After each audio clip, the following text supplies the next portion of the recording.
अस्सलाम वालेकुम my YouTube viewers. फिर ईद का दिन शुरू हो गया किचन से और it was Eid day first और यहाँ मैं जो है वो तैयारी कर रही थी शीर खुरमे की और साथ साथ मैंने चने उबालने के लिए रख दिए थे। तो यहाँ पे जी शीर खुरमा जो है वो बन रहा था। हस्बैंड आ चुके थे नमाज़ पढ़ के और वो कह रहे थे कि जल्दी से मुझे जो है ना नाश्ता वगैरह करने के बाद मुझे शीर खुरमा बना दो। और साथ साथ मेरा दिल था चाट बनाने का, तो फिर मैंने कहा कि मैंने तो चाट खानी, मैं शीर खुरमा वगैरह नहीं खाती। तो ये यहाँ पे जी शीर खुरमे को मैं चंगी फेंटियाँ लगा रही थी और साथ साथ जी फ़ोन पे गुफ्तगू भी चल रही थी, साथ साथ सबकी ईद मुबारक की कॉल्स वगैरह। यहाँ पे चाट बना ली थी मैंने और शीर खुरमा भी हमारा डन हो गया था। और इसके बाद हमने सोचा कि हम वहाँ चले जाते हैं, क्योंकि मेरे हस्बैंड कह रहे थे कि लाज़मी जाना है वहाँ वहाँ पे जो है वो दुआ करनी है, कब्रिस्तान जाना है। तो यहाँ पे जी मेरी टेबल भी डन हो चुकी थी, मेरे हस्बैंड ने इस बार रेडी की और ईद मुबारक की टेबल हमारी सच सज गई थी और यहाँ पे सारी सेटिंग हो गई थी और सब कुछ सेट हो गया। यहाँ पे हम ईद के लिए तैयार हो गए थे और मैंने कह रही थी चलो जी ईदी निकालो। तो ये फिर जो है ना मेरे हस्बैंड मुझे ईदी दे रहे थे और ईदी लेने के बाद जो है ना फिर मैंने कहा कि जो है वो आपको अपनी रिंग और चूड़ियाँ दिखा दूँ। और हम निकल गए थे वाह के लिए और जाते ही हमें बड़ा रिग्रेट हुआ कि हम क्यों निकले, क्योंकि इतनी गर्मी थी। ये जी हमारी एसेंशियल होती है, रास्ते में लाजमी हमने चीज़ियाँ साथ रखनी होती है, तो हम लोग चीज़ खाते हैं लाजमी। तो मेरे हस्बैंड को तो बड़ी वो चढ़ी हुई थी कि जी जाते हैं जाते हैं जाते हैं। और जैसे ही हम गए तो इतनी कोई गर्मी, हमने कहा जी एसी चलाएं। और यहाँ पे मुझे अपना बचपन याद आ गया, वो रोड्स, वो सजा सारी जगहें जहाँ सारी बचपन की ईदें मैंने गुजारी हुई हैं। मेरी एक बहुत अच्छी कुलीग है, उनके फादर इन लॉ की डेथ हो गई थी, तो कि मैं उनके घर जा रही थी दुआ करने के लिए और बस फिर हम घर आए और सो गए। उसके बाद रात में तकरीबन 8 o'clock पे हम लोग निकल गए।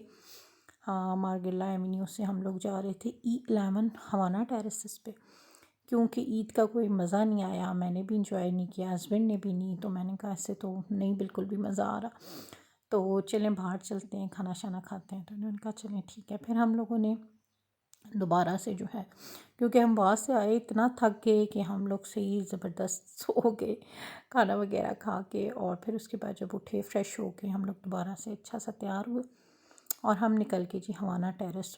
हल्की हल्की बारिश, यानी मौसम बहुत अच्छा हो गया था। दिन में हमें जितना थकावट हुई, जितना सर हमारा दुखा, अजीब सी गर्मी, और वो शाम में उतना ही मज़ा आया। हल्की हल्की सी बारिश शुरू हो गई थी और हम लोग जो है वो ये अपनी डेस्टिनेशन, जो हमारी लोकेशन थी, वहाँ हम पहुँच गए थे हवाना टेरेसेस पे।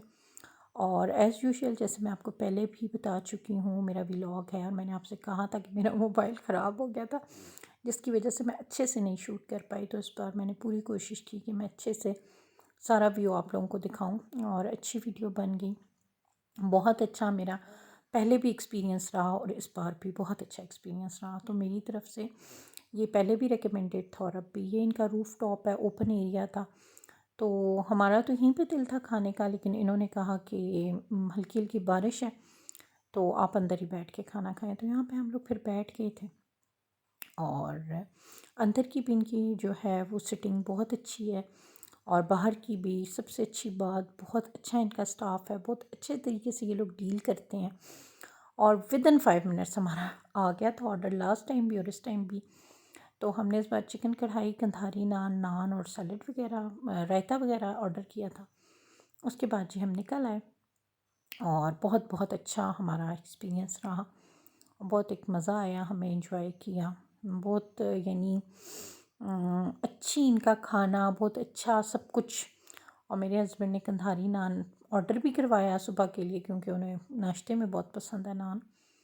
तो वो बस हमने लिया और हम लोग जो है वो यहाँ से निकलने के लिए आगे के चलें जी, बस अब घर जाते हैं। तो बड़ा ही जो है वो हमारा अच्छा और कन्वीनियंट रहा। अगर आप कार्ड से करते हैं पेमेंट तो आपको आई थिंक 15% डिस्काउंट मिलता है, आई एम नॉट श्योर, या 5% कुछ ऐसा ही है। लेकिन एक अच्छा जो है ना है और अच्छी डाइनिंग है। फिर हम लोग जी हैं यहाँ से निकल गए थे। ये सारा है जो E11, ठीक है। और अगर आप लोग जाना चाहते हैं तो बेस्ट है कि आप लोकेशन लगा दें। यहाँ पे D12 में जो है वो KFC और केयरफोर ओपन हुआ था, तो हम लोगों ने कहा कि चलिए यहाँ पे देखते हैं, पर KFC तो हमने जाना नहीं था, बाइकआउट चल रहा है। लेयर्स हम गए, लेयर्स पे जो मुझे चाहिए था वो नहीं था। फिर हम लोग जो है वो वापस आ गए घर, लेकिन it was a good day, अल्हम्दुलिल्लाह बड़ा मज़ा आया। यहाँ से हमने रस मलाई ली और अच्छा, ईद का पहला दिन आई थिंक सो सबसे इम्पॉर्टेंट होता है, सबसे यादगार रहता है। सेकंड थर्ड डे तो चलें हो ही जाता है, लेकिन फ़र्स्ट डे की एक अपनी बात होती है, नमाज़ पढ़ना, ईदी लेना, तैयार होना। अब आज ईद का सेकंड डे है, मैं बिल्कुल फंस होके बैठी हुई हूँ। फिर जी ये मैंने आपको एक टिप शेयर करनी थी कि जब भी मेकअप करें तो लाजमी डबल क्लेंजिंग करें। मैं CeraVe का लोशन यूज़ करती हूँ। कोई भी मॉइस्चराइजिंग लोशन आपके पास है उसे लगाएं और डबल क्लेंजिंग करें, और उसके बाद उस स्पॉन्ज को अच्छी तरह धो दें। तो जो भी ऑयली स्किन वाले हैं, जिनको मेरी तरह ब्रेकआउट्स हो जाते हैं, तो इंशाल्लाह इससे फिर उन्हें ब्रेकआउट्स नहीं होंगे। तो मैं तो इसी से, जो मेरा फेस वॉश है वो भी CeraVe का ही है, मैं इसी से वॉश कर लेती हूँ स्पॉन्ज को। तो आप जिस तरह मर्ज़ी करें, लेकिन मेक श्योर कि आप लोग अपनी जो है क्लेंजिंग करें। और एंड पे जी मैंने नमाज और शुक्राने की नफिल अदा की है, because it was a good day, अल्हम्दुलिल्लाह माशाल्लाह। तो चलें जी, मिलते हैं नेक्स्ट वीडियो में, तब तक के लिए अपना ख्याल रखिएगा, मुझे दुआ में याद रखिएगा। अल्लाह हाफ़िज़।